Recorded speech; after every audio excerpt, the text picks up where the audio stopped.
हर नए वीडियोस पाने के लिए मेरे चैनल को सब्सक्राइब करें और बेल आइकन को ज़रूर दबाएं और लास्ट में एक लाइक भी कर दें।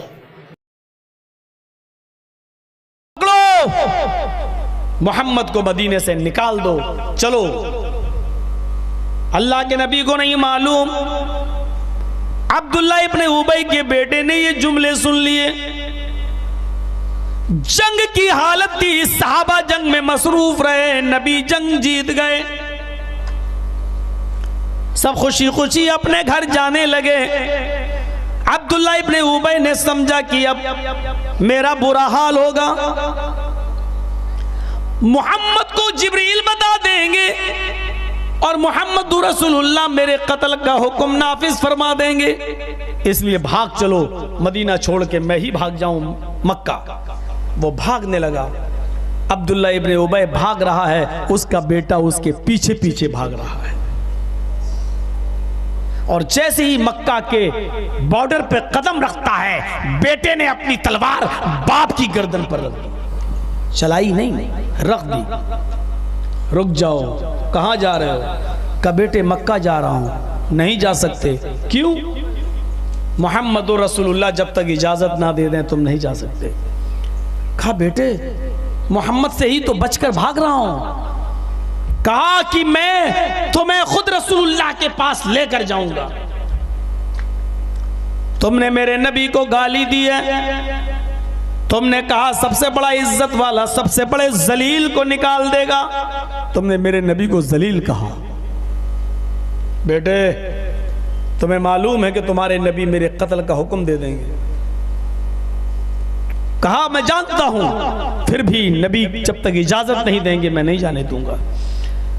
आगे बढ़ा, बेटे ने कहा एक कदम भी अगर आगे बढ़ गए अल्लाह की कसम मैं कत्ल कर दूंगा। बाप ने कहा बेटे तुम अपने बाप की गर्दन पे तलवार चलाओगे? ऐसा नहीं कर सकते। पूरे मदीने में अगर सबसे ज्यादा मोहब्बत कोई मुझसे करता है तो तुम करते हो। बेटे ने कहा सच कह रहे हो, मोहब्बत है तुमसे मुझे, लेकिन एक चीज आप गलत समझ रहे हैं कि पूरे मदीने में सबसे ज्यादा मोहब्बत मैं आपसे कर रहा हूं। पूरे मदीने में सबसे ज्यादा मुझे अगर किसी से मोहब्बत है तो आपसे, लेकिन आपसे भी ज्यादा अगर किसी से मोहब्बत है तो जनाब मोहम्मद रसूलुल्लाह से। और दोनों की मोहब्बत में अगर एक मोहब्बत को कुर्बान करना पड़े तो मैं आपकी मोहब्बत को कुर्बान कर दूंगा। इतने में नबी नजर आ गए, फरमाया आए अब्दुल्ला इब्ने उबई के बेटे क्या बात है, अपने बाप से क्यों लड़ रहे हो? पूरी कहानी सुना दी। अच्छा तुम्हारे बाप ने यह कहा था मुझे? हाँ। आए अल्लाह के नबी बताओ मेरे बाप के लिए क्या फैसला है? थोड़ा सा रुक जाओ, मैं अर्श वाले से पूछ लूं, वो जिब्रील को भेजकर अभी बता देगा कि इसकी क्या सजा होनी चाहिए। अल्लाह के नबी बैठ गए, आए अर्श वाले बता मैं इसके साथ क्या सलूक करूं, इसने मुझे सबसे बड़ा जलील इंसान कहा। अभी बैठे ही थे, आसमान से अब्दुल्ला इब्ने उबई के कत्ल की कोई आयतें नाजिल नहीं हुई, जिब्रील भी कोई खबर लेके नहीं आए। इतने में बेटा कहने लगा आए अल्लाह के नबी, अगर अल्लाह ताला आसमान से मेरे बाप के कत्ल का हुक्म लेकर आ जाए, अगर जिब्राइल अमीन मेरे बाप के कत्ल का ऑर्डर लेकर आ जाए, अर्श वाला अल्लाह अगर मेरे बाप के कत्ल का हुक्म दे दे, तो अल्लाह के रसूल मेरे बाप का कत्ल किसी और से मत करवाना, ये नेक काम मुझसे करवाना। है अल्लाह के नबी आप हुक्म देना, मैं अपने बाप की गर्दन को तन से जुदा करके शरीर से अलग करके आपके कदमों पे डाल दूंगा। अल्लाह के नबी ने फरमाया आए अब्दुल्ला इब्ने उबई के बेटे, अगर मैं ये कहूं कि तू अपने बाप को कत्ल कर दे तो तू कर देगा? कहा आए अल्लाह के नबी मैं फौरन कर दूंगा। आपका हुक्म निकलेगा, आपकी आंख का पलक छपकेगा, खुलने भी नहीं पाएगा कि मैं बाप की गर्दन काट कर आपके कदमों पे डाल दूंगा। आप चीखने लगे आए अब्दुल्ला इब्ने उबई के बेटे, मेरी मोहब्बत तेरे दिल में इतनी ज्यादा है कि मेरी मोहब्बत के आगे तू अपने बाप की मोहब्बत को कुर्बान कर देगा? कहा हाँ। आए अल्लाह के नबी कहकर तो देखिए। आपने फरमाया जा, मैंने तेरे बाप के लिए रास्ता साफ कर दिया, जाने दे इसको मक्के। मैंने माफ किया है। आए अब्दुल्ला इब्ने उबई के बेटे, तेरे बाप की मोहब्बत भी तुझे है और मेरी भी, लेकिन मेरी मोहब्बत तुझे तेरे बाप से ज्यादा है। अब तेरे बाप की सजा यह है कि वो मक्के में जाकर यही सोचता रहे कि मेरा बेटा मेरा होकर भी मेरा ना हुआ, वो जनाब मोहम्मद रसूलुल्लाह का है। वो ये सोचता रहेगा कि मेरे बाप के कत्ल का हुक्म भी, मेरे कत्ल का हुक्म भी अगर मेरे बेटे को मिलता तो वो मुझे कत्ल कर देता। यही सजा है उसकी कि वो जिंदगी भर अब यही सोचता रहे। तो मेरे पास साथ चलो, इसको जाने दो। छोड़ दिया, अपने बाप की गर्दन पर तलवार रख दी। कुल इनकाना आबाओकुम, बाप से ज्यादा रसूल से मोहब्बत। ठोक लिया सीना, या नबी अल्लाह या रसूल अल्लाह,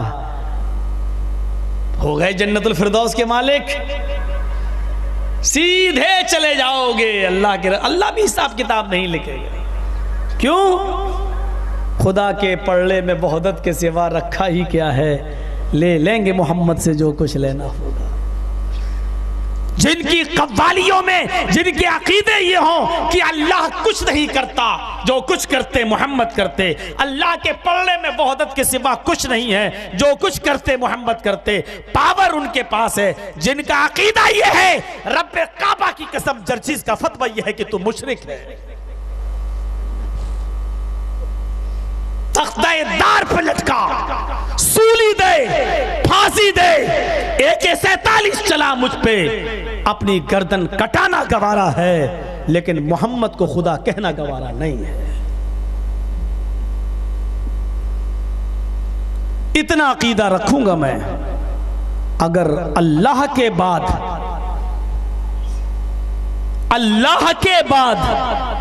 और गौर से सुनो, अल्लाह के बाद कायनात की सबसे बड़ी हस्ती कोई है तो वो हस्ती है जनाब मोहम्मद रसूलुल्लाह। लेकिन अल्लाह के बाद तुम ये कहो कि अल्लाह को हम मोहम्मद की जगह पे ला के रख दें और मोहम्मद को हम अल्लाह की कुर्सी पर बिठा दें सल्लल्लाहु अलैहि वसल्लम, तो ये न हमारे असलाफ ने सिखाया है, न हमारे बुजुर्गों की ये तालीम है, न हमारे नबी ने ये बताया है। तुम जो चाहो करो। वो खड़ी और पड़ी मूर्ति ने कितनी आग लगाई, मेरी तकरीर में सुना है ना आपने। लैपटॉप वाले बाबा उसके पीछे पड़े हैं, और मैंने इतना क्या कह दिया था। सऊदी अरब की सरजमीन पर वो मेरी तकरीर हुई थी। मैंने कहा कि हिंदू खड़ी मूर्ति की पूजा कर रहा है, मुसलमान पड़ी की। आग लग गई, आग। कबर को भी मूर्ति कह दिया। मौलवी जर्जीस, तेरा बाप मरे तब तू अपने बाप की कब्र को मूर्ति कह देना। और मैंने कहा अगर मौलाना जर्जीस के बाप की कब्र पे भी फूल चढ़ने लगेंगे, हार चढ़ने लगेंगे, गुलाब का अत्र छिड़का जाने लगेगा, और मौलाना जर्जीस के बाप की कब्र पर भी चादर चढ़ने लगेगी, तो मौलवी जर्जीस अपने बाप की कब्र को भी मूर्ति कहने लगेगा।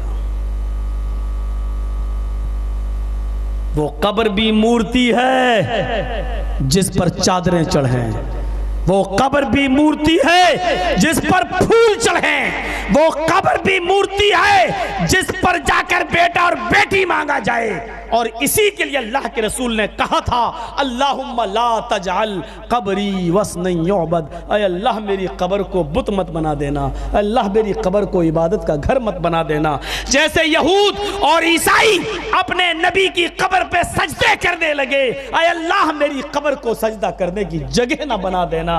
अल्लाह के रसूल ने यही दुआ तो की थी, कब्र तो कहा था, लेकिन यह कहा था कि मेरी कब्र को सजदा करने की जगह ना बना देना, मेरी कब्र को मूर्ति मत बना देना, बुत मत बना देना। पता चला यहूद और नसारा ने अपने अपने नबियों की कब्रों पे चादरें चढ़ाना शुरू कर दिया था, अपने अपने नबियों की कब्रों पे सजदा करना शुरू कर दिया था, अपने अपने नबियों की कब्रों पे जाकर बेटा और बेटी मांगना शुरू कर दिया था। अर्श अल्लाह के रसूल ने यह बद्दुआ तुबादी लानतुल्लाहि अलल यहूदी वन नसारा इत्तखज़ु क़ुबूर अंबियाहिमुल मसाजिद। ऐ अल्लाह तेरी लानत हो यहूदियों पर, ईसाइयों पर कि जिन्होंने अपने नबियों की कब्रों को सजदा करने की जगह बना दिया। कायनात के अंदर सजदा किसी को नहीं